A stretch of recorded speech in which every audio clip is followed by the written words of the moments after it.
लीजिए सुनिए आचार्य चतुर्सेन शास्त्री के लिखे उपन्यास बगला के पंख का भाग एक, मेरी यानी समीर गोस्वामी की आवाज में। 26 जनवरी सन 1954 के दिन सुबह मुरादाबाद एक्सप्रेस से एक युवक तीसरे दर्जे के डिब्बे से निकला और यात्रियों की भीड़ भाड़ को पार करता हुआ स्टेशन से बाहर आया। युवक की आयु कोई 28 बरस की होगी। रंग उसका किसी कदर श्याम, शरीर हृष्टपुष्ट और सुगठित, चेहरा सुडौल, आंखें बड़ी बड़ी और दांत सुंदर थे। उसकी दाढ़ी बढ़ी हुई थी और कपड़े मैले थे। वो खाकी जीन की एक पुरानी पतलून और मैली कमीज पहने था। पैरों में पुराना शू था जो दांत दिखा रहा था। डिब्बे की भीड़ में वो रात को सो नहीं पाया था। इससे इस समय उसका मन आलस्य से भरा था। वो जिला मुरादाबाद की अमरोहा तहसील के किसी कस्बे का रहने वाला था।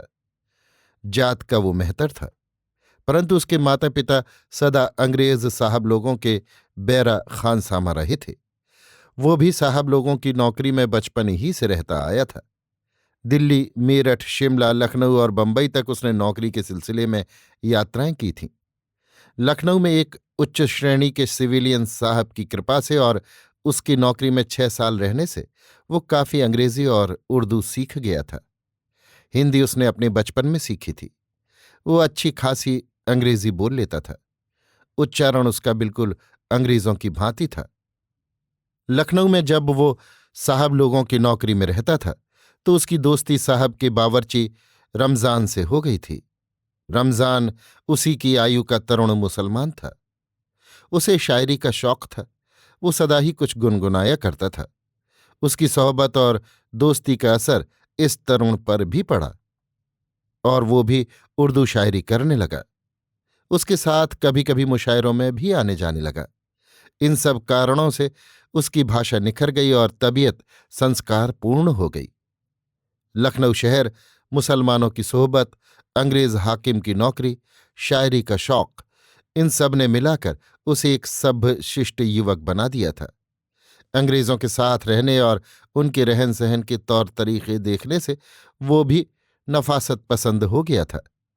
जब वे साहब पेंशन लेकर विलायत जाने लगे तब अपने एक दोस्त अंग्रेज के यहाँ उसे नौकर रखा गए थे, जो सेना में एक कर्नल थे। मिजाज के वे बड़े सख्त थे, परंतु उनकी स्त्री बड़े मौजी स्वभाव की स्त्री थी। उसकी आयु भी कर्नल से बहुत कम थी। कर्नल की वो कुछ परवाह न करती थी। कर्नल कुछ बीमार भी रहता था। इससे उसका मिजाज चिड़चिड़ा हो गया था। इस कारण भी मेम साहब से उसकी प्रायः खटपट बनी रहती थी। कर्नल का खानसामा एक गोआनी ईसाई था। उसका रंग आबनूस के कुंदे की भांति काला था। वो खूब धड़ल्ले से अंग्रेजी बोल लेता था। दूसरे नौकर चाकर भी मद्रासी थे। उनका रहन सहन और रंग ढंग मेम साहब को पसंद न थे। उनकी अपेक्षा वो तरुण उन्हें पसंद आ गया था। उसकी तबीयत में लखनवी नज़ाकत लताफत थी, शायराना लटक थी। वो खुशमिजाज, हंसमुख, स्वस्थ, सुंदर तरुण था। मेम साहब के मन को वो भा गया। तिस पर वो अच्छी उर्दू बोलता था। मेम साहब को उर्दू सीखने का शौक था। उन्होंने इस तरुण से उर्दू सीखना आरंभ किया और उस पर प्रसन्न होकर उसे अपने सब नौकरों का सरदार बना दिया तथा बाजार से सौदा सुलफ लाने का काम उसके सुपुर्द किया। मेम साहब के घर का हिसाब किताब भी वही रखता था। वो सब काम फुर्ती से और प्रसन्नता से करता था। बुद्धिमान और चतुर था, नफासत पसंद था। इसलिए मेम साहब के मन पर वो चढ़ता ही चला गया। धीरे धीरे वो मेम साहब को उर्दू पढ़ाते हुए गजलें और शेर सुनाता। गला उसका सुरीला था। तब तरन्नुम में वो गजल गाकर सुनाता। मेम साहब यद्यपि उसका भावार्थ ठीक ठीक नहीं समझती थीं, पर भाषा और उसके हाव भाव से आविष्ट सी हो जाती थीं। धीरे धीरे सम्मान, आदर, एकांत और तबीयत की एकता के कारण दोनों में अधिक घनिष्ठता बढ़ने लगी।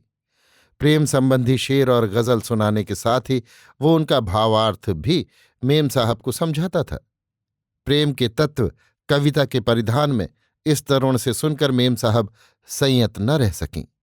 उन्होंने तरुण को आत्मसमर्पण कर दिया। उन्हीं की सलाह से तरुण ने मुस्लिम धर्म अंगीकार कर लिया और वो ठाठ से लखनवी वेश में रहने लगा। शेरवानी, चूड़ीदार पायजामा, किश्तीनुमा टोपी। मेम साहब उसे मुंशी कहकर पुकारती थीं। मुंशी कहने से वो खुश होता था। उसका नाम जुगनू था, पर वो अपना परिचय मुंशी जगन प्रसाद कहकर देता था। जब उसने मुस्लिम धर्म अंगीकार कर लिया तो मुंशी मुश्ताक अहमद बन गया। तनख्वाहें भी उसे अच्छी मिलने लगी थी। मेम साहब की कृपा दृष्टि ने उसे और भी अनेक सुविधाएं दे दी थीं। मुसलमान होने के बाद उसका संबंध अपने घर वालों से छूट गया था और अब वो इस बात को लगभग भूल ही चुका था कि वो जन्मजात भंगी है। साहब के बैरा चपरासी, जो अधिकतर ईसाई गोआनी थे, किसी तरह उसकी जाति के संबंध में जान गए थे। वे उससे घृणा करते और उसे तुच्छ समझते थे। अब मुंशी मुश्ताक अहमद का तो दौड़ दौरा ही और था। अब वे बैराओं, खानसामाओं, चपरासियों को क्या गिनते थे। वो उनकी तनख्वाहें बांटते, मेम साहब का हिसाब किताब रखते, एकांत में मेम साहब की सेवा करते। ये बात वे सब जान गए थे और ऊपरी मन से उसकी आवभगत करते थे। मेम साहब तो चाहती थीं कि वे उसे विलायत ले जाएं। उन्होंने ये बात उससे कह भी दी थी, परंतु दुर्भाग्य से अकस्मात ही प्रसव वेदना में मेम साहब का देहांत हो गया और उनके मरने पर साहब ने मुंशी को बर्खास्त कर दिया। मुंशी खिन्न मन कुछ दिन बंबई की गलियों की खाक छानता फिरा, पर कहीं उसकी नौकरी न लगी। छोटी मोटी खान सामागिरी की नौकरी अब उसे जचती न थी। मेम साहब से वो एक अच्छा सा सर्टिफिकेट भी नहीं ले सका था। जब उसकी जेब में पाई भी न रह गई और यार दोस्तों से वो इतना कर्ज ले चुका कि सब उससे कतराने लगे, तो उसने बंबई छोड़ दी। बिना टिकट सफर करके वो अपने घर आ गया। परंतु अब उसके मिजाज और आदतें बदल चुकी थीं। भंगी का घर और वहां का वातावरण, जिसमें गंदगी, दारिद्र्य, मानसिक दास्ता, अंधविश्वास, कलह और रूढ़िवाद का बोलबाला था, अब उसके लिए सर्वथा अपरिचित हो गया था। वहां 2-4 दिन रहना भी उसके लिए दूभर हो गया। उसकी सगी मां मर चुकी थी और उसका बाप इस बुढ़ापे में एक जवान मेहतरानी 400 रुपये में खरीद लाया था, जिससे उस बूढ़े की अब नित्य जूतम पैजार होती रहती थी। उसकी एक बहन अपने आदमी को छोड़कर उसी गांव में दूसरे घर बैठ गई थी। दूसरी उसी घर में अपने 4 बच्चों के साथ रहती थी। उसके बाप की उम्र अब यद्यपि 60 को पार कर गई थी, पर बच्चे अभी तक होते जाते थे। इस समय उसके 4 छोटे छोटे बच्चे थे, जिनमें एक नई औरत से था जो रोगी रहता था। उसका जिगर बढ़ गया था, पेट बढ़ गया था और हाथ पैर सूख गए थे। इलाज कुछ नहीं होता था। सयाने लोगों की झाड़ फूंक होती थी। गंडे ताबीज बांधे जाते थे। मुर्गा और सूअर की बलि दी जाती थी। बच्चा दिन भर रह रह करता रहता था और उसकी मां दिन भर गाली गुप्ता, रोना पीटना लगाए रहती थी। वो समझती थी कि उसकी ननद ने टोना कर दिया है। वो व्यंग बाणों से उसी को कोसती रहती थी। उसके बच्चे और ये बच्चे सब नंग धड़ंग, गंदे और आवारा सुअरों के साथ खेलते, ऊधम मचाते रहते थे। उसकी बहन का बड़ा लड़का, जो अब 12-14 बरस का था, बहुत आवारा, गर्द और सरकश था। वो बहुधा अपनी मां पर हाथ छोड़ बैठता था। गंदी गाली बकना तो साधारण बात थी। घर में सब मिलाकर 10-12 प्राणी थे, जिनके खाने पीने, रहने सोने का कोई नियम मेल ही न था। वे सब एक ही झोंपड़े में, जो दिन में 2 बार चूल्हे के धुएं से भर जाता था, पशुओं की भांति रहते थे। सबसे बड़ी बात ये थी कि घर भर में सिर्फ एक ही चारपाई थी, जिस पर उसका बूढ़ा बाप रात दिन पड़ा हुआ हुक्का गुड़गुड़ाता, खांसता, थूकता और गालियां बकता रहता था। बाकी सब लोगों को जमीन पर ही सोना पड़ता था। 2 ही 4 दिन में उसका मन ऊब उठा। वो घर से निकला। पहले मुरादाबाद गया, पर वहां उसे कोई नौकरी न मिली। फिर वो शिमला गया, पर वहां भी उसे असफलता ही हाथ लगी। वहां से वो देहरादून आया, जहां एक अंग्रेज परिवार में उसे बावर्ची के काम की नौकरी मिली। पर प्रथम तो वो ठीक ठीक बावर्ची का काम करना नहीं जानता था। दूसरे, उसकी आवश्यकताएं पूरी नहीं हो पाती थीं। तीसरे, उस अंग्रेज की औरत बड़ी बददिमाग थी। वो उसे बात बात पर पीट तक देती थी। यहां उसकी मुंशीगिरी हवा हो गई थी। इसी समय उसे दुर्बुद्धि सूझी और वो चोरी करके भागा, परंतु रंगे हाथों पकड़ा गया और 8 मास की जेल की सजा हुई। जेल काटकर जब बाहर आया तो युग बदला हुआ था। अंग्रेज भारत को छोड़ चले थे। कांग्रेस का राज्य हो चुका था। उसने दिल्ली, मेरठ, मुरादाबाद फिर कहीं नौकरी करने को हाथ पैर मारे। दिल्ली में एक प्रेस में स्याही लगाने की उसे नौकरी मिली थी, पर 1 सप्ताह से अधिक न चली। वो वहां से निकाल दिया गया। अब वो हर ओर से विवश होकर फिर घर आ गया। उसका बाप मर चुका था और सौतेली माँ ने दूसरा आदमी कर लिया था। वो उसी के बाप के घर में रहता था। उसकी बहन और उसके बच्चे वहां से निकाल दिए गए थे। वो बच्चों को लेकर दूसरे गांव चली गई थी। उसके भाई अब सयाने हो गए थे। सबसे बड़ा नैनीताल चला गया था। वहां उसकी नौकरी लग गई थी। बाकी यहां आवारागर्दी करते फिरते थे। जुगनू को उसकी सौतेली माँ ने और उसके आदमी ने वहां एक दिन भी ठहरने न दिया। साफ कह दिया कि उस घर में उसके लिए जगह नहीं है। आत्मीयता और घरेलू वातावरण की तो बात क्या थी, वहां तो पैर रखने तक की गुंजाइश न थी। वो भाइयों से अपने भाई का पता पूछकर नैनीताल आया। यहां आकर देखा उसका भाई सरकारी कोठियों में मेहतर का काम करता है। कभी अपने मालिक साहब लोगों के साथ वो नैनीताल आ चुका था। तब वो मुंशी बना हुआ था, पर अब तो यहाँ का वातावरण ही बदला हुआ था। ब्रू के हिल पर, जहां कभी किसी हिंदुस्तानी को जाने तक की इजाजत न थी, गोरे ही गोरे रहते थे। अब एमएलए और ऐसे ही दूसरे लोगों की भरमार हो रही थी, जिनमें बहुतेरे देहाती गंवार और उजड्ड थे। न ये सफाई पसंद थे, न शाह खर्च।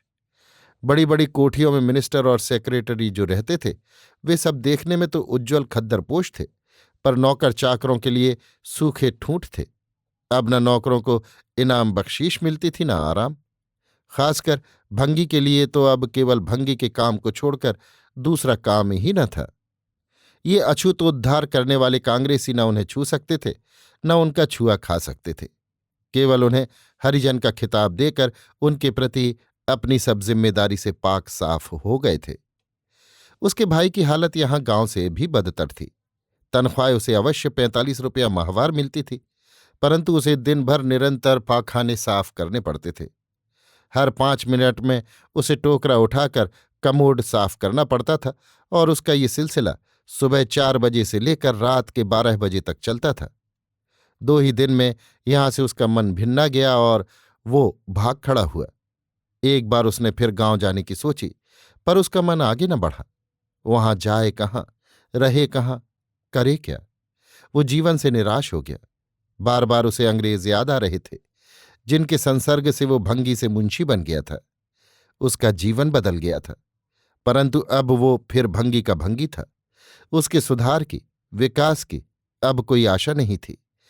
वो कभी निराशा में डूब उतराकर आत्मघात की सोचता, कभी क्रोध में भरकर कांग्रेसियों को गाली देता, कभी दुख में भरकर रो पड़ता। बहुधा उसे भूखा सड़क के किनारे सोना पड़ता। भंगी का काम वो कर ही न सकता था, और दूसरा काम कोई उसके अनुकूल मिलता न था। अब करे तो क्या करे? वो फिर मुरादाबाद आ गया। वहां उसने राजमजदूरों के साथ गारा मिट्टी ढोने का काम शुरू किया। वहां उसने सुना दिल्ली में बहुत मकान बन रहे हैं, मजदूरी भी खूब अधिक मिलती है, वहां काम बहुत है।